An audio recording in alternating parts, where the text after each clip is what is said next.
You're a Roman guard standing outside a sealed stone chamber in Alexandria. Inside that room is Cleopatra, Queen of Egypt, Pharaoh, descendant of the Ptolemies, the most powerful woman in the ancient world. She has been locked inside for 7 days. You hear her sometimes, not crying, not screaming, just movement, soft footsteps on stone, the faint rustle of fabric, occasionally her voice speaking as if someone else is there, though you know for certain she is alone. Before we go any further, there's something you need to understand about Cleopatra's death. Everything you think you know about it is wrong. The romantic story of the asp hidden in a basket of figs is likely fiction. The image of Cleopatra dying peacefully in her royal bed, surrounded by loyal handmaidens, is almost certainly fiction. What actually happened inside those sealed chambers between August 1st and August 1230 before Christ was something far more deliberate, far more calculated, and far more revealing about how Rome destroyed its enemies. This is not a story about suicide. It is a story about a systematic psychological operation designed to break the last pharaoh of Egypt before allowing her to die. The real question isn't how Cleopatra died. It's why Octavian needed her to die in a very specific way, and why he needed 10 days to make it happen.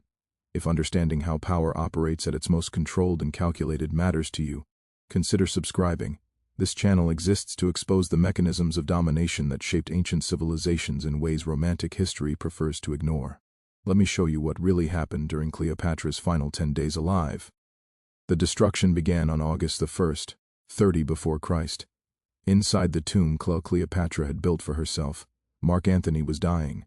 He had fallen on his own sword after being falsely told that Cleopatra was already dead. Except she wasn't.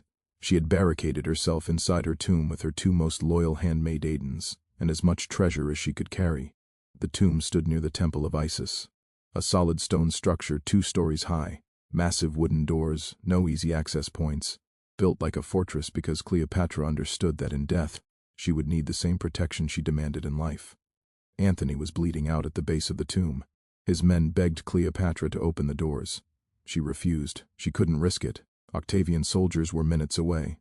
According to Plutarch, Cleopatra and her attendants lowered ropes from the upper level and hauled Antony upward through a high opening, dragging him inside while he was still alive. His blood ran down the stone walls as they pulled. Think about that image. The Queen of Egypt pulling her dying lover into her tomb because opening the door meant capture. Antony died in her arms on the upper level of that chamber. His final words recorded by Plutarch: "Do not pity me in this last turn of fate. I was the greatest of Romans, defeated only by another Roman." He died believing his life had meaning. Cleopatra had only minutes to grieve before Octavian's forces arrived. But Octavian did not storm the tomb. He did not break down the doors. He did not force his way inside. Instead, he sent a messenger, Gasulas. The message was simple. Caesar wished to discuss terms of surrender and the future of her children. Cleopatra refused to open the doors. She spoke to Proculus through a narrow gap in the stone, saying she would only negotiate if Octavian guaranteed her children's safety. While she spoke, Proculus's men were climbing the outer walls. They entered through the same opening used to pull Antony inside just hours earlier. They took her by surprise.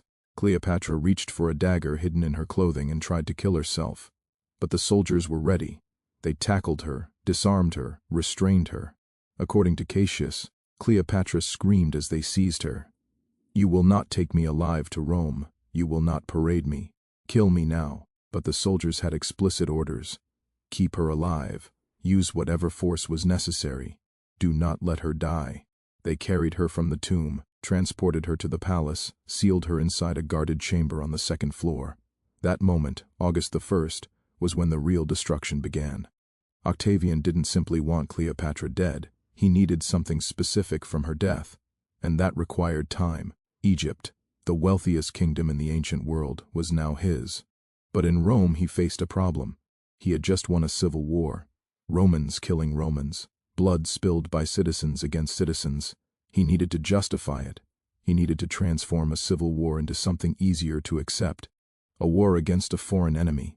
A war against a dangerous queen from the east who had corrupted Mark Antony and threatened Rome itself. But Cleopatra wasn't a barbarian. She was educated, multilingual, politically skilled. She had lived in Rome, spoken Latin, met senators, negotiated with Cicero. Romans knew she wasn't a caricature, and that was the problem. Complicated enemy. Don't make effective propaganda. Octavian needed to simplify her to turn her from a political rival into a symbol. The Eastern temptress, the Egyptian witch, the foreign corruption that had to be eliminated for Rome to survive.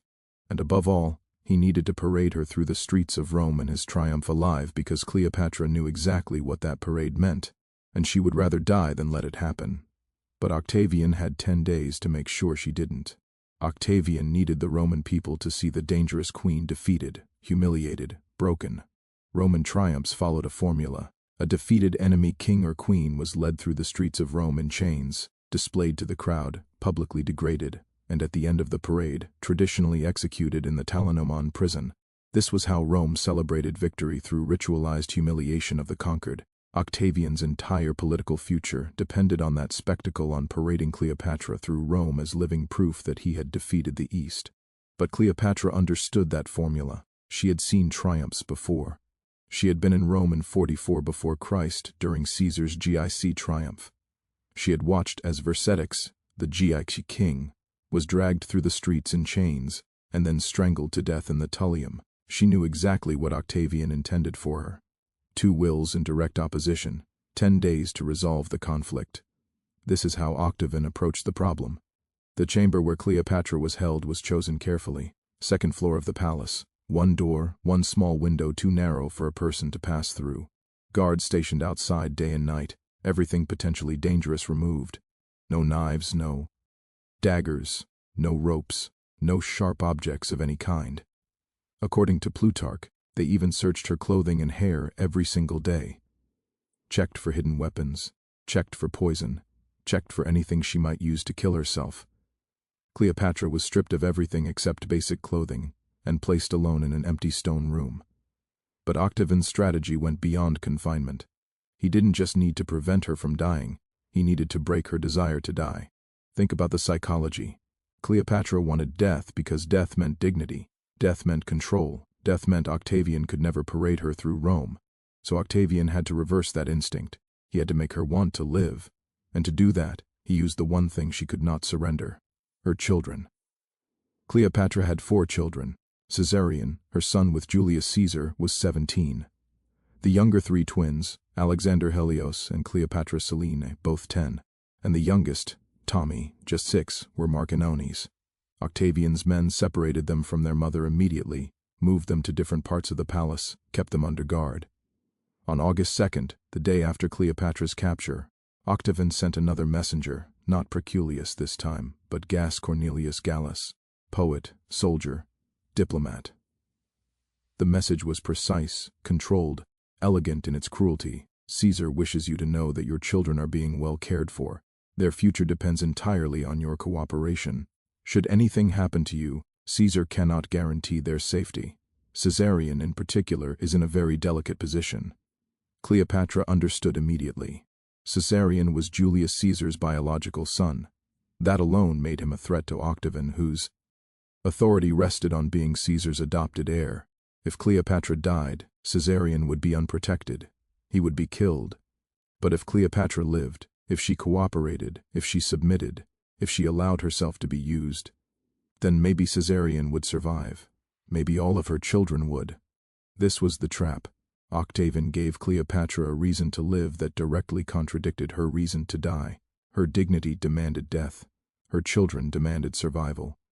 For the next 10 days, Cleopatra existed inside that impossible choice, the space between dignity and motherhood.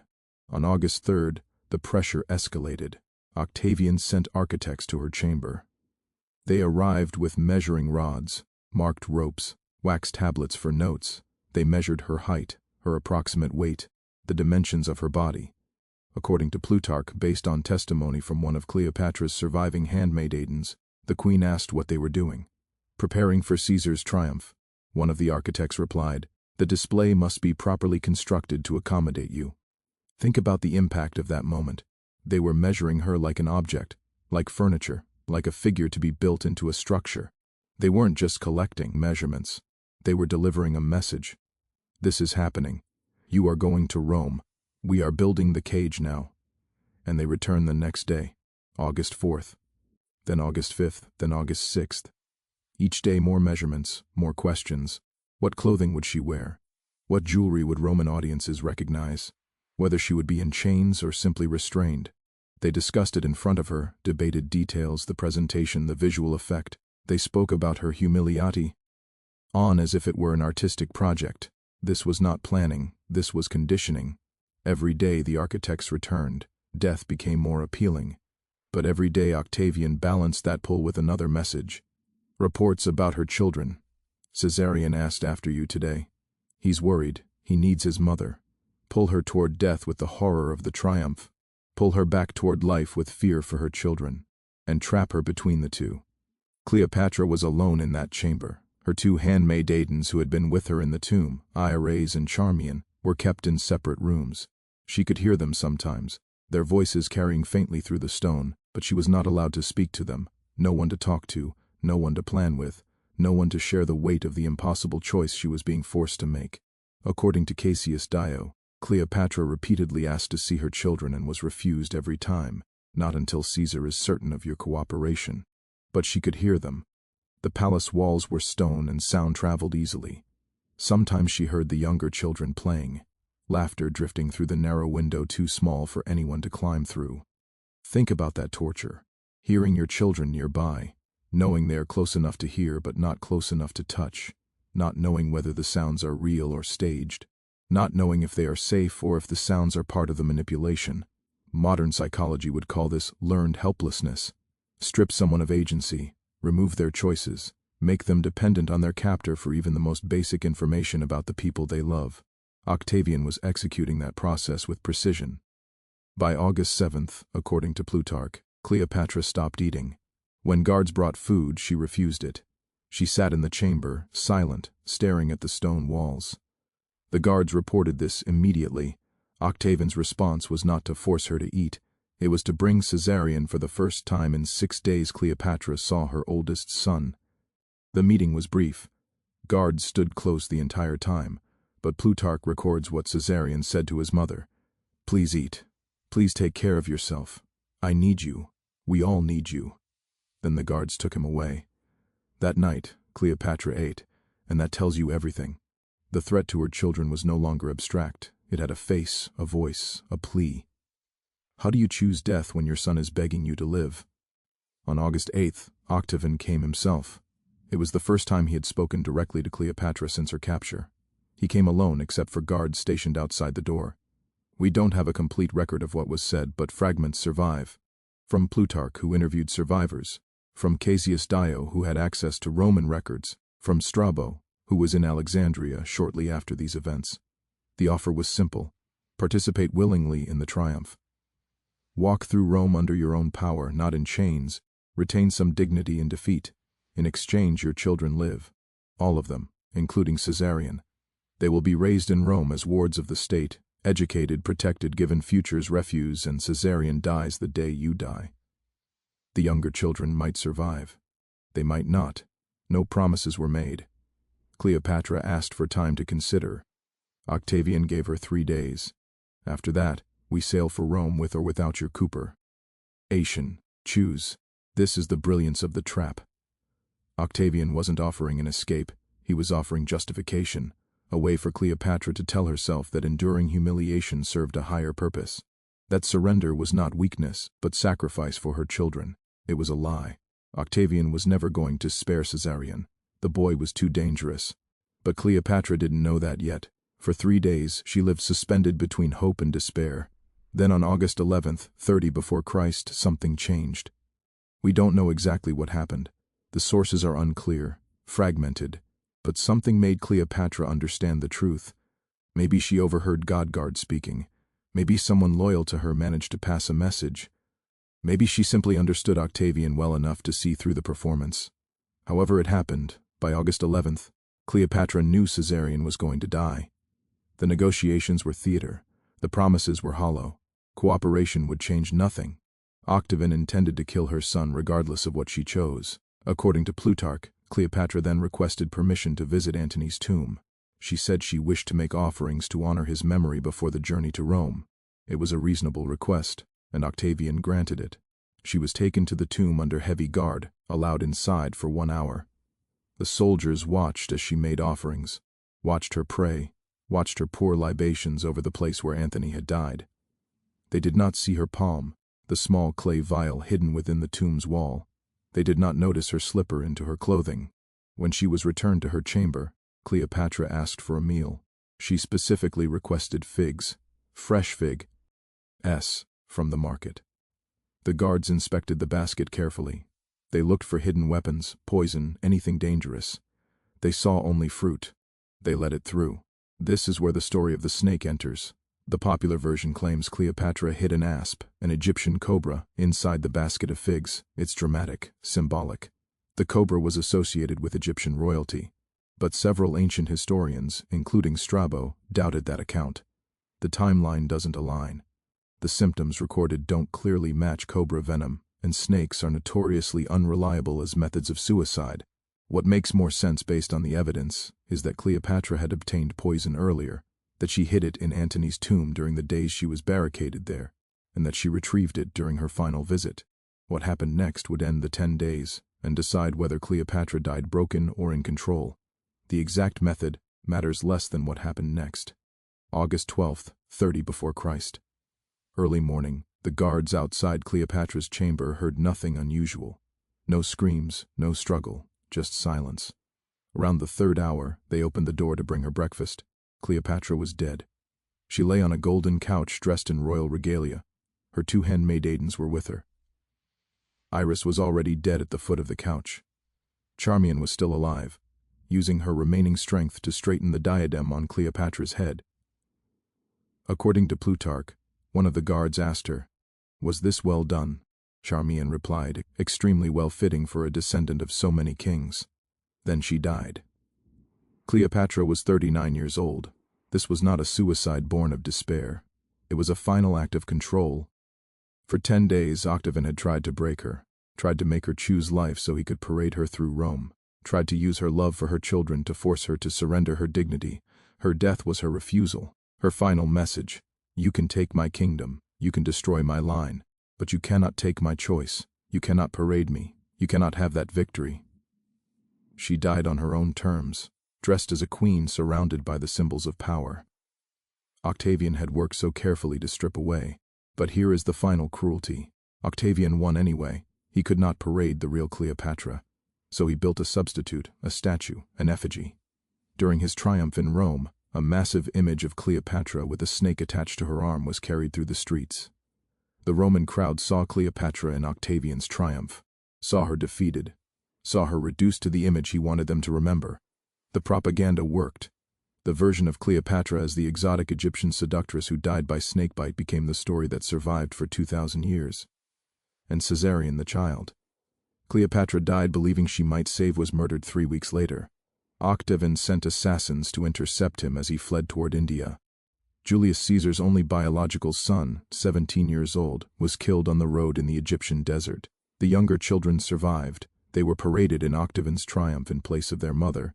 Raised in Rome as wards of Octavian's sister, watched closely given limited futures, never allowed to return to Egypt, Cleopatra died believing her sacrifice might protect them, believing that choosing the manner of her death over participation in Octavian's spectacle was an act of dignity. In really, thank you, Octavian got everything he wanted. The propaganda victory, the elimination of rivals, the conquest of Egypt, control of the story.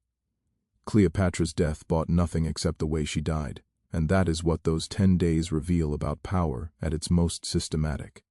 Octavian didn't just want to defeat Cleopatra. He wanted to dismantle her psychologically first, to turn her love for her children into a weapon against her will to die with dignity, to construct an impossible choice, dignity or children, and force her to live inside it, to measure her for humiliation, to show her exactly what awaited her in Rome, to offer false hope that cooperation might save what mattered most. It was a machine, every element calculated, every pressure point identified, every moment designed to strip her of agency until surrender felt rational. And when it didn't work, when Cleopatra chose death anyway, Octavian simply paraded an image instead. That is real power. Not the ability to kill, but the ability to control the narrative, even when your enemy denies you. If this exposed something unsettling about how ancient power functioned, how defeating enemies wasn't enough, they had to be broken first, subscribe, and turn on notifications. We'll continue uncovering how systematic destruction shaped the ancient world. Leave a comment with your thoughts on whether Cleopatra's final choice was a victory, a defeat, or both. Stand in Alexandria today. The tomb where Cleopatra died is gone. The palace where she spent her last 10 days lies underwater, lost to earthquakes and time. All that remains are the stories and the question. She chose death over humiliation, yet her image was paraded anyway.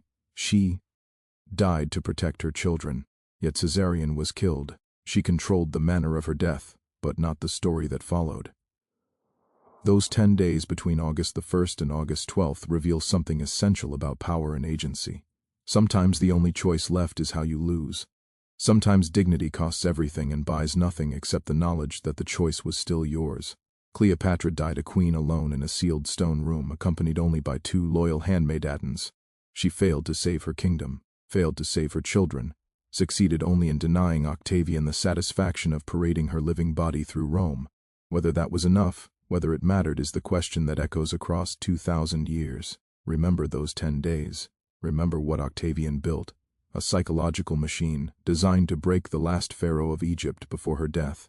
Remember how close it came to working. And remember why Cleopatra chose death anyway, not because it saved anything, but because it was the only choice Octavian could not take from her. That is what her final days were. Not romance, not legend, just the systematic destruction of agency and one woman's refusal to let it be complete.